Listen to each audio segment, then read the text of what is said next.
À 7h22, c'est la dernière ligne droite pour cette COP26, la conférence pour le climat qui se termine officiellement ce soir 17h. Les dirigeants parviendront-ils à un accord pour lutter contre le réchauffement climatique?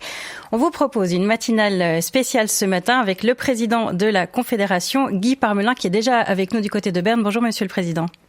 Bonjour. Vous êtes du côté de la Berne fédérale et avec vous, on va d'abord vous entendre dans un premier temps, Jean-Valentin de Saussure. Bonjour à vous. Bonjour. Vous êtes le vice-président de l'ONG Swiss Youth for Climate. On vous avait reçu il y a à peu près 10 jours, au premier jour de cette COP26. Vous étiez en direct avec nous de Glasgow, de là-bas. Vous venez de rentrer. Alors, quel bilan vous tirez? Même si c'est pas encore complètement fini, mais vous êtes plutôt positif ou négatif?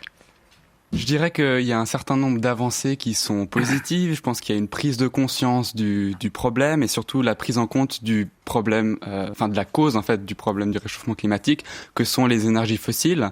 Si le draft de décision de la COP qui circule actuellement est adopté à la fin de cette COP, c'est la première fois en 26 ans de COP qu'on aura les énergies fossiles qui sont mentionnées à l'intérieur. Donc je dirais que ça c'est déjà un point positif. On a un certain nombre de déclarations qui ont été faites, mais c'est clair que je reste sur un bilan assez mitigé parce qu'on a toujours cet écart entre les déclarations et les mesures concrètes, et puis on le voit particulièrement en Suisse, cet écart qui se creuse, et donc on doit réellement prendre des mesures plus ambitieuses. On verra si ce draft est avalisé du côté de Glasgow à 17h. Donc cette fois-ci, ça n'accouchera pas complètement de la même souris, on a envie de dire, que les autres versions des COP.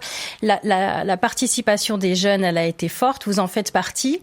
Est-ce que cette fois, vous avez été entendu plus que d'habitude ? Alors cette année, c'était particulièrement difficile à cause des mesures de Covid, à cause des mesures de sécurité. La société civile n'a pas pu être intégrée à toutes les négociations, particulièrement les premiers jours avec les présidents de tous les pays qui étaient là.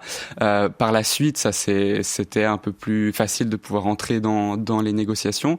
Je pense qu'en tout cas, cette année particulièrement, la société civile a pu peut-être être plus entendu que lors d'autres COP, mais c'est clair qu'on n'est pas sur une trajectoire 1,5 degré Celsius comme on le souhaite, et c'était le but de cette COP. Le président de la COP, Alok Sharma, arrêtait pas de dire « keep 1.5 alive ». Donc on verra jusqu'à la fin de cette COP, mais c'est clair qu'on est encore loin du but, et puis particulièrement en Suisse où on se dirige sur une trajectoire de 3 degrés qui mènerait à une disparition quasi complète de nos glaciers selon Climate Analytics. Donc c'est clair que c'est dramatique. La Suisse, vous en parlez, les enjeux pour elle est en ligne de mire sur la compensation carbone, ce mécanisme qui permet de racheter à l'étranger ces émissions de CO2 sur place. La Suisse a signé un accord avec les îles Vanuatu. Ça vous satisfait, ça vous fâche? On a l'impression que c'est un tout petit bout de début de pas en avant. Qu'est-ce que vous en pensez? Alors je pense que la Suisse a mis en avant la transparence et le fait de créer un marché du carbone qui soit juste. Donc je dirais que ça c'est déjà des points positifs concernant ce fameux article 6 de l'accord de Paris. Maintenant c'est clair qu'on ne peut pas baser notre politique climatique sur des compensations carbone. Actuellement on est en train d'aller investir dans un programme de rénovation des bâtiments en Géorgie, l'installation de panneaux solaires au Vanuatu, etc. Alors qu'on doit avoir des transformations qui se font en Suisse pour réduire nos émissions. Donc, les compensations carbone sont un mécanisme qu'on peut utiliser, mais cela ne doit pas se faire au détriment de réduction d'émissions en Suisse. La Suisse doit en faire plus. Justement, Guy Parmelin vous écoute. Jean-Valentin de Saussure, Monsieur le Président de la Confédération, qu'est-ce que vous répondez à notre invité? Vous n'êtes pas du tout de la même génération, mais il dit la Suisse, c'est un début, mais elle doit en faire plus. Les compensations carbone seules, ça ne suffit pas.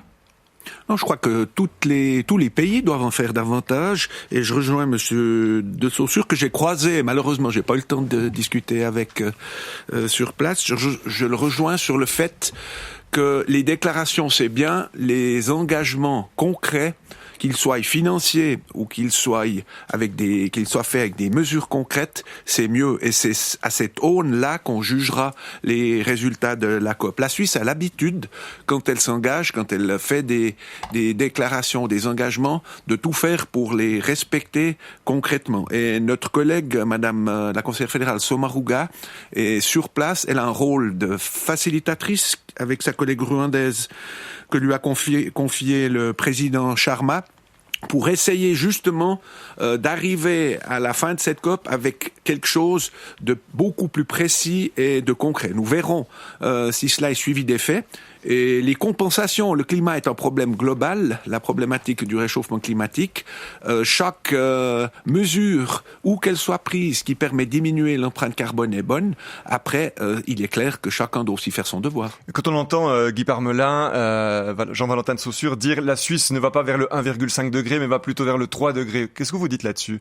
Ça veut dire quand même que la Suisse, finalement, ne va pas assez vite aussi, que les promesses ne sont pas suivies des faits ? Non, mais il faudra voir aussi exactement quelles sont les mesures concrètes que chaque pays mène. La Suisse a fait aussi beaucoup jusqu'ici. Prenez simplement un exemple concret. Le transfert de la route au rail. Ce sont des milliards qui ont été investis, seuls par la Suisse, qui amène, aujourd'hui on a doublement l'importance. C'était une question de limitation du trafic et des nuisances, mais on se rend compte que cette mesure, elle aura des effets énormes dans le bilan climatique d'une manière générale. Si vous regardez les grands émetteurs mondiaux, c'est aussi vers eux qu'on attend des mesures efficaces, concrètes, pas seulement des grandes déclarations, pour que globalement la situation puisse s'améliorer. Or, qu'a-t-on vu dans le cadre de certains pays, des promesses d'engagement de neutralité climatique en 2070, avec des demandes en plus de soutien très fortes pour simplement aider à passer de la transition du charbon au nucléaire et même pas aux nouvelles énergies renouvelables. Donc, je crois qu'il faut faire cette appréciation globale. Et la Suisse a encore du travail à faire. Elle va devoir le faire. Il y a déjà le Parlement qui est au travail avec plusieurs lois, mais nous allons continuer naturellement. Et sur la place financière, Guy Parmelin, parce que là, la Suisse a un rôle particulier, on va dire, dans le concert des nations aussi. Est-ce que ce levier est franchement assez utilisé ? Alors je pense qu'il va être naturellement, si vous me passez cette expression, davantage être utilisé, puisque tous les experts le disent.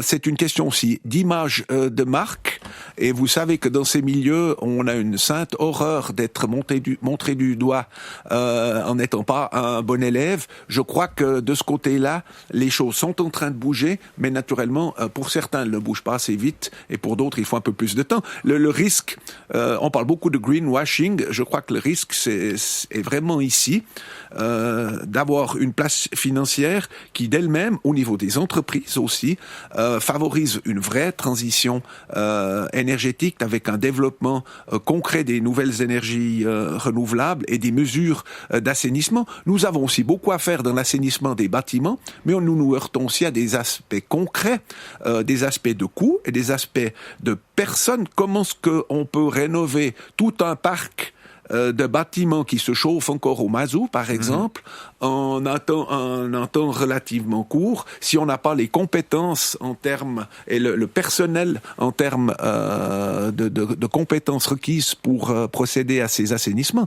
Ce sont des aspects pratiques aussi que nous devons résoudre. Guy Parmelin, vous restez avec nous. Vous êtes notre invité spécial pour cette matinale spéciale jusqu'à 8h. Jean-Valentin de Saussure leur tourne malheureusement. Merci beaucoup d'être venu quelques instants dans cette matinale de retour.